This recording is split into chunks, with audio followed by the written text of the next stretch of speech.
Not yet. Okay. Ah, there you are. I am so glad you are here. I am Liz. It is Wednesday, the 6th of May, 2026, and welcome to It Is Alive. And double welcome now that the Instagram folks are here. So let's start with the day. You notice I don't have anyone on screen yet, and honestly, I had a delightful interview planned for you guys, but a family emergency came up for this particular author, and we want to grant her some grace right now so that she can deal with what's coming at her and what she's having to deal with and what the rest of her extended family is having to deal with, because it's a lot. I'll reach out to that author again in about a month and we'll see if we can reschedule, but I want to give her time to handle what she needs to handle in her personal life. So all good wishes to her. Or them. I've never asked. However, let's do our normal start. What are we drinking? What are we wearing? What are we drinking today? Oh man, I went for broke today. Yes, I have astragalus in here because I've been favoring it recently, and a little burdock, and a little bacopa, but I also added some gotu kola, some lemon balm, some, and then there's one other herb in here. If it comes to me, I'll let you know, but delicious today. Definitely added just the right herbs to make that base blend even tastier, so I know I added the right stuff. And you'll see I've got my fabulous little shell necklace on from the store just to show it off for you guys. Think of these as the protectors of this from the sea. So if you're dealing with deep emotional issues, this is a reminder that you can make it through it and you can create safe space for yourself to get through those deeper, scarier emotional issues. Beautiful, beautiful wire wrapped shell just for that purpose. And honestly, if you look up this little sea creature, very, very good at defending itself, its space, and going after what it wants with its little tooth that it can shove out there. So it's going to go out and claw at anything that you don't want in your life and get rid of it for you. It's a really nice little tool. And of course, I have on some fabulous rings. I'm all amethyst on this hand. I've got a cut amethyst and a rough amethyst. And on this side, I've got the hematite, and then I've got the sterling silver lotus. The other rings, as always, on my ring fingers are wedding rings and engagement rings for a wedding and then a redo of a wedding. So those are always there. So what is happening in our world here? Well, I want to say we had an amazing full moon last Friday. It was so much fun. And if you missed it, feel free to sign up for the next one. That'll be on the 29th. It's at the end of the month. We had a blast. We did our guided meditations. It's a lovely experience. Food and drink after. We had a little conversation after. It was just fun. Earlier that day, we held a memorial service for those who had passed in ICE custody or otherwise at the hands of ICE. We used a verified website that shows its sources to determine that list. That was nearly 100 people long. We said the person's name and lit a candle for them. And we did that for each and every victim. It was a very moving ceremony, touches my heart at least. And some of the stories of some of these deaths are so insane to me. Not getting somebody dental care and the sepsis that ensues from untreated dental issues leading to death. That's such a simple, basic form of human health care that we should be providing everyone. Just frightening to me. The total ritual itself took a little over an hour. And then, of course, we had the candles going until they went out. And some went out within 20 or 30 minutes. Some lasted 2 or more hours. So it was really interesting to see how things burned down and the patterns those created. It was just a fascinating process and so important, I think, to memorialize all of those people and to keep the fact that they were forced into sacrifices they shouldn't have been forced into. Let's keep those memories alive and keep fighting for everyone's value.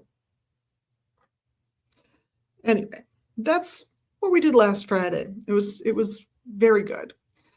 This Saturday, the Alliance Coven, which is led by a group of 3 teachers, is having another installment of their 102 class, basically. These are their dedicants, I believe. So it's not open to everyone, but if you're interested in joining the 101 class when it comes up again, A great time to meet those teachers is about 2 p.m. when they are done with their class. They have a 12 to 2 class. You can maybe meet a few of the people involved, shake a few hands, so to speak, and see if their type of crazy fits your type of crazy well. Because as I'm so fond of saying, you got to find the right group, the right personalities, the right people, because you're going to spend a lot of time with them. So come on down and meet them if you want. Later that same Saturday, the 9th of May, we'll have tea and tarot from 3:30 to 5/5:30. It depends on how many questions y'all have. The last class was a whole lot of fun, and it's Ravenwolf leading it again this month. Margaret will lead another month coming up soon, but he is having such a good time deepening his own knowledge, furthering his own studies, and then bringing you not just what he's known for decades, but layering on that new information, which is so exciting. It's exciting for him. It's exciting for the store. It's exciting for the people who get to come to the class. It's so much fun. It's a class where you'll learn some things, but you'll also put things into practice. So if you have a deck and you're interested, do bring it. You will have the opportunity to do a reading or two. I promise. It's built into the class. It is a by donation class. So pay what you can afford to pay. And of course, it'll be done a little before the store closes. So you have time to wander about if you want to, or come early and wander about ahead of time. Of course, on Tuesday and Wednesdays, we've got the Herbal Program Year 1 and the Herbal Program Year 3. I like keeping it to just 2 nights a week as a single parent of a teenager. I just think that's a good idea. But we go through, we don't do the entire herb wall because while I was a child in South Jersey and I can speak very, very, very quickly when I want to, as you can see right now, I have no problem enunciating and just getting it all out there. Reading Dr. Seuss was a breeze. But not even I can talk fast enough in the longest class I teach to get through the entire wall. But we do go through A to Z over a 3-year program, as many herbs as I can fit in, which is usually 9 to 12 per month of each of the 9 months for each of the 3 years. In Herbs 3, of course, we're having a blast. The other classes in Herb 1 would be non-invasive diagnostic methods. So we're looking at hands, feet, nails, faces, ears, tongues, the interview process, a whole variety. I'm sure I missed something somewhere. The tongue, did I say tongue? Yeah, the tongue. We'll go through different remedy preparations. We usually cover 2 to 3 per class, and we make something in each of those classes. And then, of course, there's the organ systems class. We're going to talk about an organ. You're going to kind of get the 101 on its structures and how it works, just a nice gloss. And then we're going to talk about the herbs that commonly get used to treat not just the organ, but the organ in the context of the 6 tissue states that I use in my practice. And you just start to learn why aniseed was an ingredient in one kind of cough medicine for one kind of cough, and wild cherry bark was a cough medicine for a completely different kind of cough and was used in a different cough syrup. In fact, why we have red cherry flavored and green licorice flavored cough syrups to this day. It's based in those older recipes that actually had herbs in them and how effective they were. They wanted to carry that marketing forward. But we go through those basic 4 topics every single month for 9 months. By the time we get to year 3, we're in depth into pulse reading. We spend a whole 9 months on pulse, how to read pulses effectively. We practice a lot. We're doing case studies. You presenting a case study. We are doing the nervous system as an underpinning to everything that happens in the body. So the 6 tissue states are applied to that level of function. And of course, Materia Medica, always Materia Medica. We're just in the last third of the alphabet. Friendly reminder, Friday the 15th, Saturday the 16th, and Sunday the 17th is Art-A-Whirl in this area. Parking will be a little scarce. Come early. Plan to spend the day kind of just having fun in the neighborhood. Come shop with us. Come take the Journey into Magical Practice. If that's on your schedule, that's coming up on Saturday the 16th at 2 p.m. Always a visual feast of ritual. It's an amazing class. It's a hybrid online and in-person class, and we host the in-person portion. Or If you are doing Art of Whirl on Sunday, the Gardnerian 101 class is at 10, from 10 to 11. Reiki 1 is being offered at noon on the 17th. And of course, the Cancer and Chronic Illness Support Group is at 4 p.m. that day. And I keep hearing from folks, I want to go. So come on down and hang out with our fabulous teacher for that class. That is a free event, completely free event. Reiki 1 does have a fee attached to it. You can find that on our website in the events section. If you're seeing the QR code on the screen, that's the QR code that will take you right to our events section. But keep in mind that all of those classes are taking place during Art of Whirl. And during Art of Whirl, expect that church parking lot that I recommend you park in to be off limits. Expect it to be closed. So you may be parking 1 or 2 blocks behind the store. We don't have any parking ourselves. Not even the staff has parking. I don't have anywhere to park. I park in the St. Clements parking lot too. So that on those days, I will be parked however close I can get to the store in the residential neighborhoods behind or on the other side of Central Avenue, behind us or on the other side of Central. That will get us through Art of Whirl splendidly, though. And maybe I don't know, can someone come in and get the classroom done for me? Looking for painters. Saturday the 23rd, there will be a Reiki 3 class. Now, these are taught one-on-one. So if you are ready for your Reiki 3 and your Reiki teacher just isn't available and you've got all of your ducks in a row, we can talk. But Reiki 3 is generally one-on-one. It's not a very complicated process, and it's really not even a lengthy class. It's taught the old-fashioned way. At 3 o'clock on Saturday the 23rd, our astrologer, Adam's most popular series, Astrological Magic. That one is coming up on that Sunday. That's the 23rd again. It's an amazing by donation class. And if you want to know more about both astrology and how to apply it magically, come to that one if you can, and just pay what you can afford to pay. By all means, if you can afford to sponsor somebody who can't afford quite as much, consider that. I mean, the teacher appreciates it. We appreciate it here at the shop. The following Sunday, the 24th, is our Reiki Share at noon. Come on by. Even if we just spend an hour, it's always fun. We get to talk Reiki. We get to trade services. It's easy. So much fun. And on later that day, on Sunday, the 24th, we have Palmistry 101. That should be with Eshu. Hopefully he'll be there for that one. We will see what happens. But if not, I promise we'll have some fun doing palm readings either way. And on 29th, the Friday, we will again have the full moon at 6 p.m. when the store closes. So if you can, get here shortly before the store closes, or if you wanted to shop first, come an hour or two before the store closes and hang out. We encourage robes at that ritual. We encourage bringing a little something to share, a little food or a little drink to share is good. And we'll have a great time. It's a lot of fun to do those rituals. I absolutely love it. And of course, I have never, ever do I forget now, because I put it at the bottom of the list, parking, except during Art of Whirl from the 15th through the 17th here in May. It's a good idea to park in the St. Clements parking lot. They are 1 block south of us. So they're off of Lowry, and you need to go 1/2 block west of Central Avenue, and you'll find it. It'll be a left turn if you're coming from Central and Lowry. There's just the back half of that block that's a block south of us. You will naturally park very close to our store, which puts you very far from their church. And the parishioners are going to park close to their church, which naturally leaves the spots that you want open. So very little conflict involved. If there's room in that parking lot and it's not Art of Whirl, it's usually open, and feel free to park there. It's a nice, safe spot to park in. Readers. Look at my fabulous readers schedule. I just pulled the one in off the floor.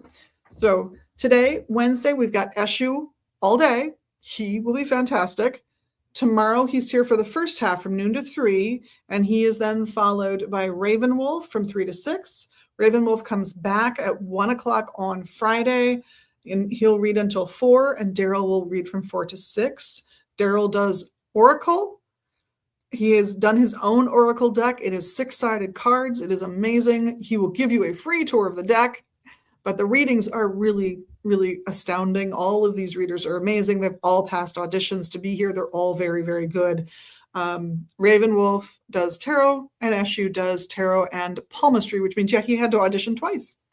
That's fair, right? Get to show what you can do in each modality. Eshu will be back on Saturday from noon to 3, followed by Margaret from 3 to 6. It's the only day Margaret is here. So if you want a reading from Margaret, an excellent tarot reader, you want to come in on Saturday afternoon. Sunday, we'll have Eshu all day again. We love that. And Daryl from noon to 2 on Monday, followed by Morpheus, who does dream interpretation. He's the only one that's not coming in with cards or things to read for you. He talks to you about the dreams that you tell him that you've had recently. And he can really provide insight. So if you get stuck because the stuff you see online or the stuff you've seen in books just doesn't fit, doesn't jibe right with how the dream felt or seemed to you, come in and talk to him. He's a great resource for that kind of work. He will help you work through to actually get to the meaning that makes sense for you. Tuesdays, Ravenwolf is reading from noon to 3, and Daryl, or Oracle reader, from 3 to 6. So that's my fabulous schedule. All the readers have agreed to a $2.50 a minute price, and there is sales tax on that. So we have a chart in the reading area that gives you the total, the tax, and then the grand total with the tax. So you can see exactly what you're getting into for a lot of the average reading lengths that people tend to choose. We see occasional 5-minute readings. I tend to see a lot of 15 to 20-minute readings and occasionally something longer, just to give you an idea of what people like to do. Well, so much fun. So come down and meet some folks and say hi. We'll get excited about that tarot deck you want and encourage you to do some fun stuff. I wanted to show off some of the fun things we have right now and talk about some stuff that is coming in this week. It breaks my heart that I don't get to show you the stuff that comes in from one of our publishers because it inevitably arrives one day too late. So I thought I would run through the titles today, but I thought I would show you guys this fabulous little cleansing kit that we like to put together. It's got a shungite, a Palo Santo, and a white sage smudge. There are instructions in the kit and a little piece to recite if you need that kind of inspiration, if you want a little verbal boost to what you're doing. This is actually a nice little kit to cleanse and protect your space. So if you're interested, it's here. The deluxe kit is coming. It will have white sage and another different kind of bundle and a worry stone and some matches and some of the other accoutrements you might want to do this. This one is, what are we running on this one? $10.55. The other one will be, it's a little more luxe. It'll be closer to 30. But let me also show you some things that I'm going to have upstairs. Most of these I'm going to bring upstairs for at least a week. These are various used books that are up online. We sell most of our used books on ABE.com. ABE stood for American Book Exchange, hence the ABE.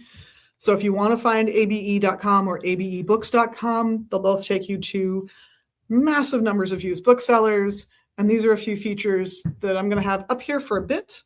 This first one is Merlin and Wales, A Magician's Landscape. It's by Michael Dames. It's coming in at a little over $20. If you're interested in picking this one up, if you're looking at that sort of Celtic, Arthurian kind of look at life, so Michael Dennis goes through a lot of the differing pieces of lore about Merlin to piece together something that seems actually fairly reasonable. So that's one of those.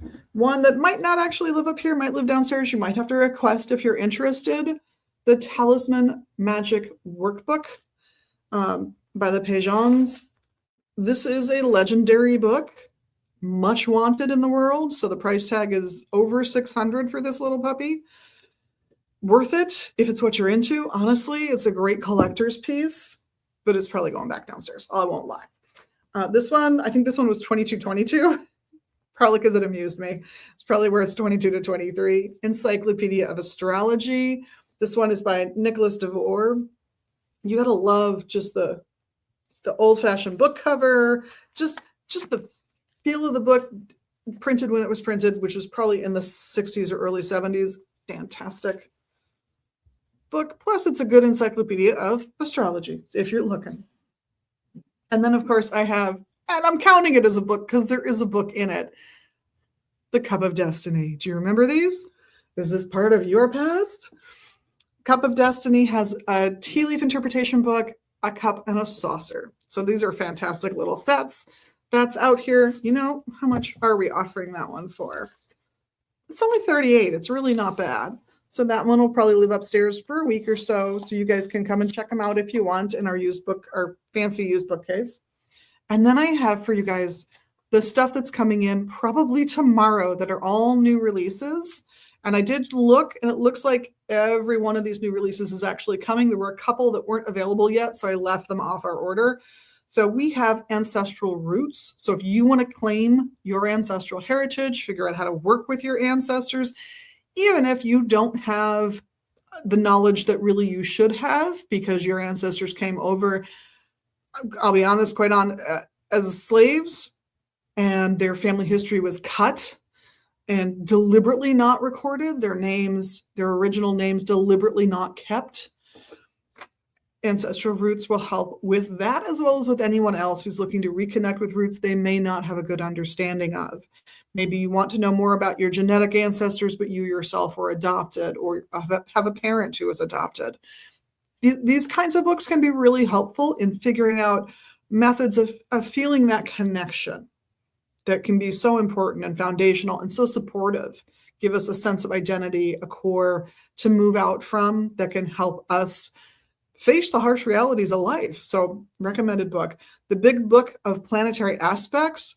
If you have been looking at astrology, you get the houses and you get the planets and you get the signs, but the squares and the trines and the sextiles, this is the book for you. Planetary just talks about planetary aspects, which is lovely. Now, I honestly thought this was the most fun oracle deck that was out there.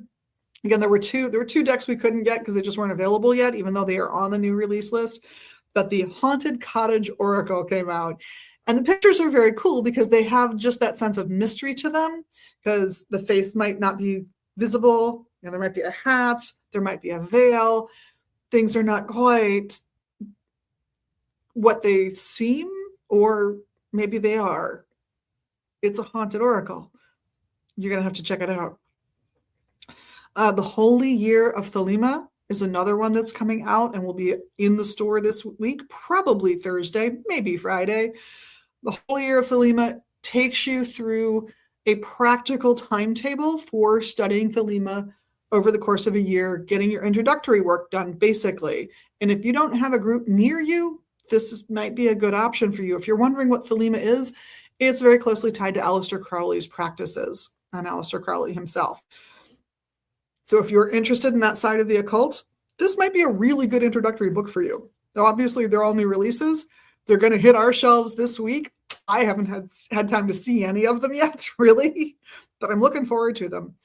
There's going to be a miscellany of fairy folk myths and magic coming out as well. I think that's just going to be a fun book to play with. The Seeker's Guide to Grimoire Magic. Now, this one is interesting in that, kind of like the Holy Year of Thelema, it's not Crowleyite. It's going back much further historically, but it's a practical look by a couple of different authors on how to approach grimoires practically, how to translate them into the 21st century well. It's going to be, I think, a really informative book for anyone who's just starting to look at the older grimoires. There is also going to be the Silver Witchcraft Tarot deck coming out. Now, I can hear some of you going, wait, what? Are you kidding me? I have that. That's not new. That's not a new release.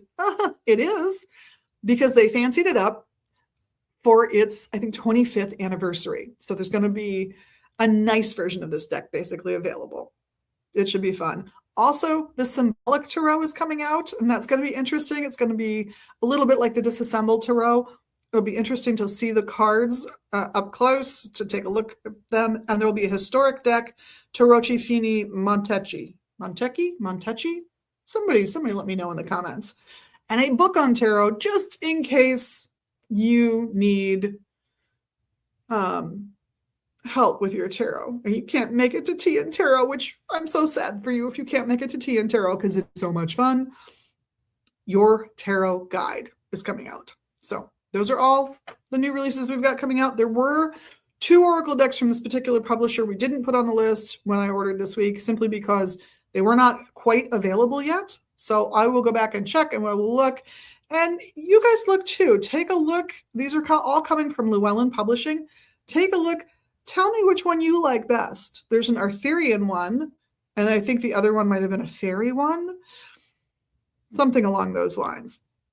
I can remember some of the cards that were on the screen. Let me know which one you think is the coolest, and I'll bring that one in first. We'll see how that goes. They're both oracle decks. So that's all my basics for you. So knowing that we had this horrible incident with our guest's life and her family's lives just recently, I was scrolling through, just looking to see what folks are chatting about. And there's a creator I like, occasionally disagree with her, but like her a lot, over from the UK. And she was talking recently in the last few weeks about, buy this fabulous witch kit. It will get you started on everything. And she was saying what I would say. No, it won't. And I kind of view those witch kits the same way I view block knife sets. Don't buy a block knife set. Buy a block and get knives one at a time as you need them. You will not need half the knives that come in that block. I promise that you just won't. Now mine has spots for steak knives, like for dinner knives, but the main part of the block where the knives go, I have a fork, like the kind of fork you put in a roast to carve it up. That's in there. That's more useful to me than another knife. And I view the witch kits the same way. You might not need some of the herbs or some of the stones they put in there. I think you're much better off getting an ounce of the different herbs you need, going through the stones yourself and picking the ones that you want to work with first. Doesn't do you any good if half the kit is stuff that you end up not touching. You have to throw it out or give it away if you can find someone else who's interested. So I'd much rather that you decided you really wanted to work with amethyst and you came in and looked at jewelry and the amethyst tumbled stones we have, and you looked at maybe picking up a book on crystals and stones so that you can expand your own breadth of knowledge on it, so that you can come back and pick something that's not at the top of everybody's list, not the amethyst or the rose quartz. But why should you pick leopard skin jasper? Now, every Friday I do a live and we hit on one stone and I talk about some of its properties and ways to use it for 5 minutes, give or take. And you're welcome to do that too, to check those out. They'll give you little synopses, at least a little understanding of what that stone's used for. But if you're not drawn to the stone or don't have a reason to have the stone in your private collection, why buy it? So why buy the kit that's going to give you a bunch of these stones that you may never, ever actually use or want? You might not even like the way they look. I don't know. I don't know you. I don't know your tastes. You might want all of the stones you work with right now to be blue. So you're going to get blue lace agate and blue quartz and there's all these wonderful blue stones that you can choose from, but perhaps you're in your blue period and that gold tiger's eye is just not the right look for you right now. There is nothing wrong with that. You will get to that stone if you need it one day, but why get a kit then that's going to have it in it? Same is true for the herbs. I can give you all kinds of herbs that are associated with all kinds of witchy things. And if I want to put a kit together that's generic for you, I'm going to pick the 5 cheapest and charge what I think I can get away with. I'd much rather you came in, called us, or went on our website and picked the 5 herbs you want to work with first, regardless of whether they're witchy or not. Them being in that kit doesn't make them witchy. Them being attached to a particular piece of folklore is not really what makes them witchy. What makes them witchy is how you use the herb. If they put hibiscus flower in that herb kit for you and you don't think it's particularly witchy and you just make yourself some delicious iced tea with it, okay. On the other hand, if you put intention behind it, and now suddenly that hibiscus iced tea has some meaning for you beyond just it tastes good and maybe cools you down a little bit, then it's a witchy herb. But it's not a witchy herb because I said so. It's a witchy herb because you said so, because you made it so by virtue of what you did with it, how you used it, how you related with it, how you referred to it, whether or not it brought magical enhancement to your life. So my gods, come in, go to our website, find things you want to play with to figure out how they work, do some magic with them, do some spells with them, incorporate them into your ritual. Now they are witchy herbs. Now they are witchy stones and crystals. If you bought that keychain because it was pretty, then it's just pretty. If you bought that keychain because it becomes a talisman for how you want to try to approach driving with, I don't know, less stress or less anger or less horn honking, then it's a magical talisman. But it's not if you just bought it because it looks cool. So if you're going to go about like collecting a beginner's ensemble of pieces to play with, my honest recommendations are going to be to get a book on ritual if you're interested in ritual, and a book on spellcasting if you're interested in spellcasting. Occasionally, you'll find a book that does both. My favorite introductory book right now is Thea Sabine's Wicca for Beginners. This is somebody I knew at one point for quite a few years when they lived in this area. Nice person, thoughtfully put together book, and she understands how to talk to grown-ups. And I don't find every author does. So I admire that piece. And that's the book I will recommend for the ritual work. And if you're looking for a book on magic, I recommend one that's a little generic. They might be tied to a particular type of tools or instruments. You might pick up a book on candle magic if that draws you, or crystal magic or herb magic. But look through it for some recipes would be my honest advice. Like I would eventually, if I were just getting into magical herbalism, I would eventually pick up Cunningham's Encyclopedia of Herbs, but it is just that. It's just an encyclopedia of herbs. There's not a lot of advice on how to put stuff together. You get more recipes in his household magic book than you do in his herbal encyclopedia book. So I would be looking for a recipe book. Even if I wind up making notes in the book that like, I hate that they put these two herbs together. I don't think they belong together at all. I'm going to pair this herb with this one over here, and this herb, I'm not going to work with this one unless I have this stone involved. Put the notes in so that when you go back to the book, you have better information than what the author could offer you because you have your own personal experience written in, and I love that. So absolutely, as you start on a journey in any branch of magic, you could have been, I don't know, pagan for the last 18 years if you're old enough, but really want to start getting into American folklore magic and hoodoo. Nothing wrong with that.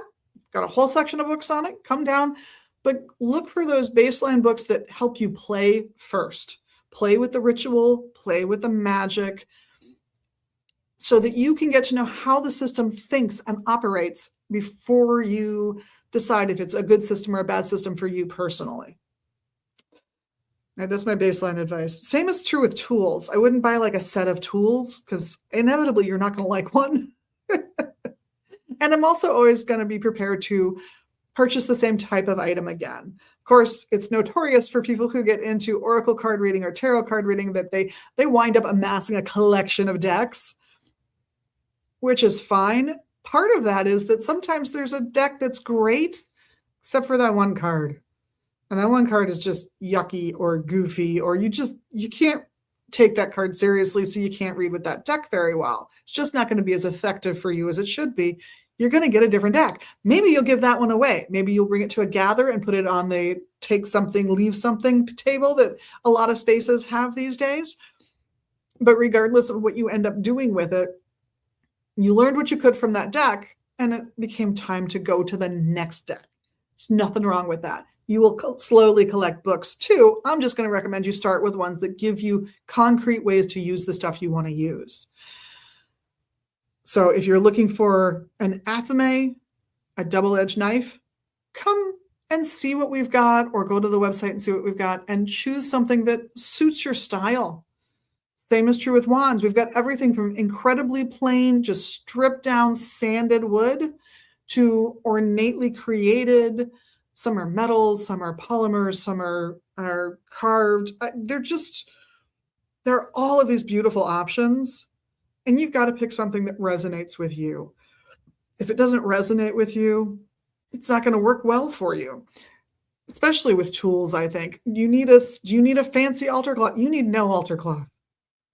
Do you want an altar cloth? Well, it will catch wax that drips off of candles and misses the candle holder and spills onto the table. And it's easier to pull that off the table than it is to scrape a bunch of wax off a table. So I recommend an altar cloth for practical purposes, but it can just be a piece of fabric.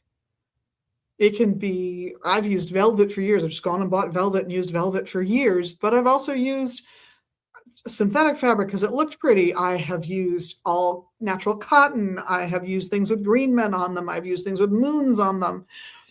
You got to find the one you like. And you got to understand too, it's a semi-disposable item when it comes to altar cloths.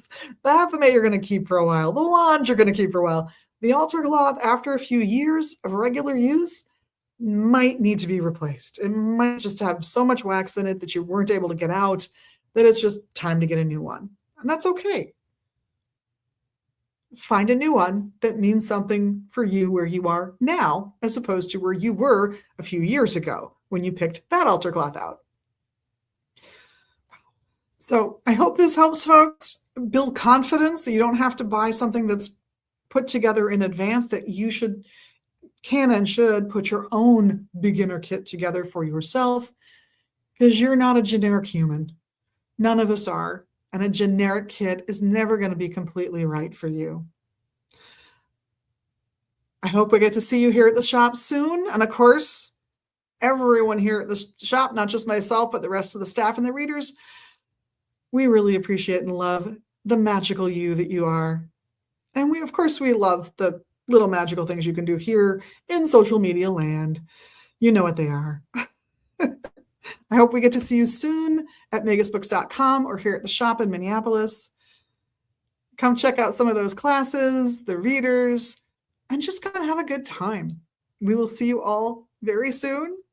Blessed be.